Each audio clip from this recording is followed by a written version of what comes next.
Hello दोस्तों, आप सबका स्वागत है मेरे चैनल फ्यूरियस आरसी में। मेरा नाम है राजीव यादव और आज हम रिव्यू करने वाले हैं रेडियो मास्टर की तरफ से ranger nano express LRS module का। अगर आप अपने ड्रोन्स और आरसी प्लेन्स को 25 किलोमीटर से भी ज़्यादा की रेंज तक उड़ाना चाहते हो ना, तो भाई आप ही के लिए बना है। अगर मैं इसके प्राइस की बात करूं तो हमारे इंडिया में आपको पड़ेगा 4,000 रुपये तक का, जो कि भाई बहुत ज़्यादा है। इतने में तो आपको एक फ्लाई स्काई का ट्रांसमीटर मिल जाएगा, ब्रांड न्यू। लेकिन रेडियो मास्टर ने इसकी एक किट भी लॉन्च करी है जो कि 6,000 रुपये की है। मतलब फ़ायदा क्या है, लेकिन उसमें आपको 3 रिसीवर्स साथ में मिलते हैं, जिसकी अगर हम उन्हीं की अगर हम प्राइसेस की बात देखें ना, अगर आप एक नया रिसीवर खरीदने जाओगे रेडियो मास्टर का या किसी का भी, तो आपको 1,500 रुपये तक का पड़ता है। तो आपको 3 रिसीवर्स वही मिल रहे हैं, यानी 4,500 रुपये के तो आपको रिसीवर्स मिल रहे हैं उस 6,000 रुपये की किट में। और आपको ये मॉड्यूल जो कि 4,000 का कॉस्ट करता है, तो भाई मुझे लगता है किट इसकी काफ़ी अच्छी वैल्यू फॉर बनी है, इसलिए मैंने भी वही खरीदी थी। तो भाई जो आपकी रेंजर का मॉड्यूल है, ऐसे से एक बॉक्स में आएगा जहां पे आपको यहाँ पे क्लियरली लिखा होगा रेंजर नैनो। RP1 के आपको 2 रिसीवर्स मिल रहे हैं और RP2 का आपको एक रिसीवर इसमें साथ में मिलेगा। जैसे इस बॉक्स को हम खोलेंगे, यहाँ पे पता नहीं है कि वारंटी कार्ड है, जो भी है हटा देते हैं, इसे कोई काम की चीज़ नहीं है। और यहाँ पे आ जाता है आपका मॉड्यूल, जिसका एंटीना का जो वो है, जो भी है वो कवर्ड हो रखा है, ठीक है। और यहाँ पे क्या रह गया, ये रहा। आपको मिलता है टी शेप्ड एंटीना। आपको एंटीना के लिए एक और ऑप्शन भी मिलता है, मॉक्सॉन करके एक एंटीना आता है, जिससे आपको बेटर रेंज और वो सब मिलती है। लेकिन हमें चाहिए नहीं, पहले ही बहुत ज़्यादा रेंज मिल रही है हमें। तो सबसे पहले हम अपने एंटीना को यहाँ पे लगा लेते हैं। ये जो कनेक्टर है ना, ये RP-SMA कनेक्टर है, सिर्फ SMA कनेक्टर नहीं है, वैसे ही बता दूं। और अगर हम फ्रंट साइड में देखते हैं अपने मॉड्यूल की, तो यहाँ पे लिखा है रेडियो मास्टर और इसी के नीचे इसकी LEDs लगी हुई हैं, सिर्फ नाम नहीं लिखा हुआ है। जैसे ही आप इसे पावर अप करोगे तो LEDs ग्लो होंगी। उसके नीचे आपको मिलता है कूलिंग फैन, जो कि एक बहुत अच्छा फीचर है भाई। जो इनबिल्ट ELRS आता है ना हमारे ट्रांसमीटर्स में, वो उनके अंदर तो आपको कूलिंग फैन का ऑप्शन मिलता नहीं है, जो कि एक अच्छी बात नहीं। कूलिंग फैन करता क्या है, जो आपके आउटपुट पावर लेवल्स होते हैं, मतलब अगर आप इसे 1 वॉट पे सेट कर दोगे इस मॉड्यूल को, तो वो 1 वॉट पे ही रहना चाहिए। अगर कूलिंग फैन नहीं होता तो वो पावर ड्रॉप होती है, 900 फिर 800 वॉट तक चली जाती है। तो कूलिंग फैन एक अच्छी चीज़ है। उसके नीचे आपको मिलता है एक Type-C का कनेक्टर, इसके अपडेट करने के लिए, इसके फर्मवेयर और वो सबको। बगल में आपको मिलता है एक XT30 का कनेक्टर। अगर आप चाहते हो कि आपको और लंबे टाइम तक के लिए इसके बैटरी बैकअप चाहिए, तो एक एक्सटर्नल बैटरी आप यहाँ पे अटैच कर सकते हो। तो भाई हमारे रेंजर नैनो के पीछे आपको मिलता है एक लाइट मॉड्यूल बे। अगर आपके पास एक छोटा ट्रांसमीटर है, जैसे कि रेडियो मास्टर का पॉकेट, जो कि मेरे पास है, या फिर रेडियो मास्टर की तरफ से जोरो, या फिर जो भी ट्रांसमीटर जो लाइट मॉड्यूल बे को सपोर्ट करता है, तो आप रेंजर नैनो को उसमें यूज़ कर सकते हो। तो भाई रेडियो मास्टर ने सिर्फ रेंजर नैनो ही लॉन्च किया है, इसके अलावा उन्होंने 2 मॉड्यूल्स और ऐसे लॉन्च किए। ये तो हो गया रेडियो मास्टर का रेंजर नैनो, फिर आता है एक रेडियो मास्टर का रेंजर माइक्रो, और फिर आता है एक full size radio master ranger, जो कि एल्यूमिनियम हीट सिंक के साथ आता है, CNC से बना रखा। भाई बहुत महंगा है और उसकी क्वालिटी भी बहुत हाई एंड की है। अगर हम इसकी क्वालिटी की बात करें तो डिसेंट है, बहुत अच्छी है, और 1 वॉट की आपको कैपेबिलिटी मिलती है। अगर हम फुल साइज रेंजर की बात करें ना, जो आता है, वो तो भाई पड़ता ही होगा 10-12 हज़ार का, तो बहुत महंगा है। जेब जेब से हमारी बहुत दूर है, वो खरीदने की सोच भी नहीं सकते हम उसे। वो आपको 2 वॉट तक की कैपेबिलिटी देता है आपको पावर की, जो कि भैया क्या करना हो, क्या करोगे यार इतनी ज़्यादा रेंज का। तो भाई हमने तो सोचा ही नहीं कभी उसके बारे में। तो भाई लोग, इस वीडियो में आगे बढ़ने से पहले ना, मैं कुछ डाउट पहले ही क्लियर कर देना चाहता हूँ। सबसे पहले मैंने इस वीडियो में इसको दिखाया और अच्छी इसकी बातें करी, यही देख के इसे खरीद मत लेना। ये कुछ स्पेसिफिक लोगों के लिए ही बना है। अगर आपके पास एक पहले से ELRS का ट्रांसमीटर है, फॉर एग्जाम्पल ये रेडियो मास्टर का पॉकेट है, इसे एग्जाम्पल के तौर पे ले लेते हैं।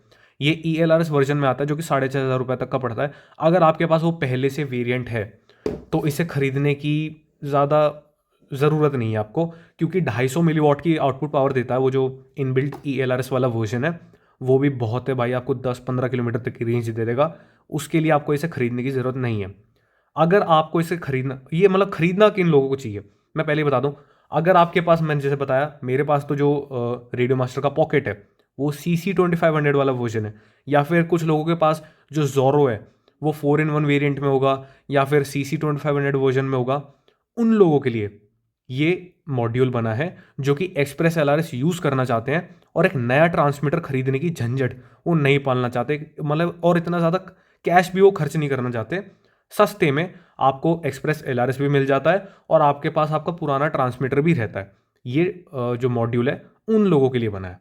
और भाई अगर आपको एक्सप्रेस एलआरएस यूज़ करना है ना, तो मार्केट में सिर्फ रेडियो मास्टर का ही एक ऑप्शन नहीं है, आपको एक बीटा एफपीवी का भी ऑप्शन मिलता है और एक हैप्पी मॉडल का भी मिलता है। तो आप वो दोनों मॉड्यूल्स भी ट्राई कर सकते हो। मतलब ट्राई क्या करना है यार, बार बार तो नहीं खरीदोगे, मैं कह रहा हूँ बस देख सकते हो उन्हें। लेकिन मैंने रेडियो मास्टर इसीलिए परचेज किया है क्योंकि इनकी बिल्ड क्वालिटी और जो इनका हार्डवेयर सॉफ्टवेयर सब कुछ है भाई, इस पर थोड़ा मेरे को ट्रस्ट अच्छा है। और वैसे इनका नाम हो चुका है भाई मार्केट में, ये कहीं जाने नहीं वाले हैं। इनकी जो बिल्ड क्वालिटी है, जितने भी ट्रांसमीटर्स रिसीवर्स है, वो बहुत ही टॉप नॉच रहती है और एकदम परफेक्ट होती है। तो भाई अब हम इसका स्टार्ट करते हैं सेटअप। सबसे पहले हम अपने ट्रांसमीटर को ले लेते हैं, इसे ऑन करते हैं।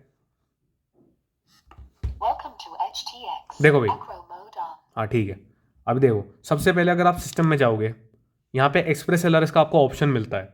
जैसे ही मैं इसे क्लिक करूंगा, अबे ये मैंने क्या ओपन कर दिया, एक सेकेंड, ओ सॉरी, मैं नीचे गेम एस्ट्रॉयड में था, सॉरी। हाँ, यहाँ पे एक्सप्रेस एलआरएस में मैं क्लिक करता हूँ। अगर आपके पास ऐसा लोडिंग बार बार दिखा रहा है और ओपन नहीं हो रहा, समझ जाओ तुम्हारा जो ट्रांसमीटर है उसमें इनबिल्ट ई एल नहीं है। फॉर एग्जाम्पल मेरे पास, जैसे कि मैंने आपको बताया, मेरा एस बेस वाला, वो सॉरी, CC 2500 वाला वर्जन है, मल्टी प्रोटोकॉल वाला। अगर आपको इसे यूज़ करना है, एक बार यहाँ बैक जाओ, ठीक है। अब हम कनेक्ट कर लेते हैं एक बार इसे। अबे तो यहाँ ये कनेक्ट हो गया। देखो, जैसे ही आप इसे पावर अप करोगे, यहाँ पे इसकी लाइटनिंग ऐसे जलेगी मस्त डिस्को लाइट जैसी, और अब चालू हो गया। ये कूलिंग फैन में पहले से एक थ्रेशोल्ड लिमिट हो रखा है, मैं दिखाता हूँ आपको एक बार।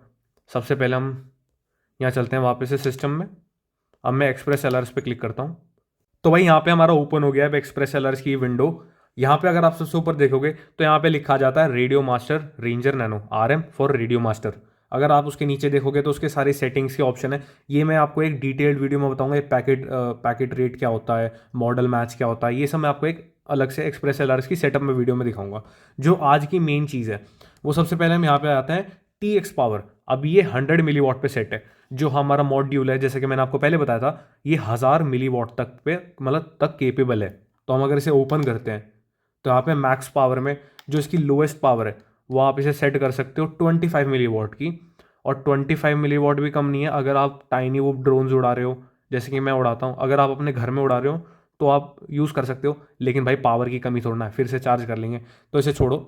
मैं तो वैसे ही 100 मिलीवॉट पे इसे यूज़ करता हूँ। उसके बाद आपको ऑप्शन मिलता है 250 मिलीवॉट का, फिर 500 मिलीवॉट का, और यहाँ पे आप 1000 मतलब 1 वॉट की पावर आप यूज़ कर सकते हो। अगर मैं इसे यहाँ पे ऐसे सेट करता हूँ, और यहाँ पे फिर ये फ़ैन थ्रेशोल्ड, यहाँ पे क्या है, फ़ैन थ्रेशोल्ड का मतलब है अगर आप 250 मिलीवॉट के ऊपर पावर यूज़ करोगे तो ये जो आपका कूलिंग फ़ैन है ये ऑन हो जाएगा। अभी शायद आपको दिख नहीं रहा होगा, लेकिन मैं देख सकता हूँ, यहाँ पे इसका फ़ैन अभी चालू हो गया है, ठीक है।